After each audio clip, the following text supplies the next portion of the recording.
كلنا احنا صغيرين كنا بنحب كرتون بكار، لكن في كتير مننا ما يعرفش السر اللي ورا صناعة شخصية بكار، أول شخصية كرتونية مصرية.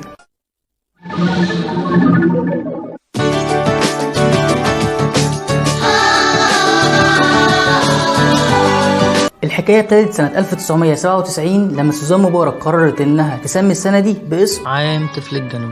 فبدأ الإعلام يشتغل في نفس الاتجاه، وكلفت الأستاذة سهير الأتريبي الدكتورة منى أبو النصر إنها تعمل فيلم قصير عن الموضوع ده، وفعلا اشتغلت على الموضوع ده، لكن ما كانش في دماغهم أي حاجة تانية غير إن هو يبقى مجرد فيلم قصير عن طفل الجنوب.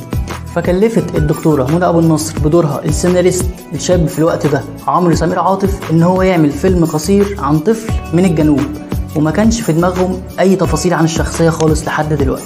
فكر الاستاذ عمرو سمير عاطف وسرح بخياله، وفعلا لقى الفكره وراح للدكتوره منى ابو النصر وقال لها احنا عندنا طفل من جنوب مصر وتحديدا من النوبه بيدخل مسابقه في الرسم وبيكسبها. وفعلا الفكره عجبت الدكتوره منى ابو النصر جدا وقررت انها تنفذها.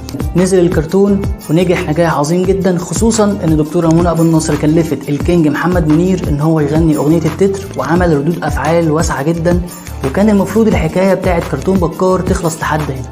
لكن الدكتوره منى ابو النصر كان ليها راي تاني، وشايفت انها ممكن تتعمل من شخصيه بكار دي امتداد يكون اكبر من كونه فيلم قصير.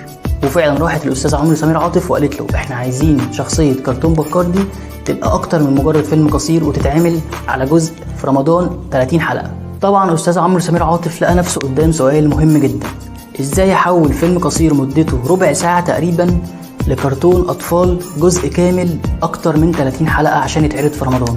فكر استاذ عمرو سمير عاطف ولقى انه مش هيعرف الاجابه غير لو راح مكان الشخصيه نفسها، غير لو راح النوبه.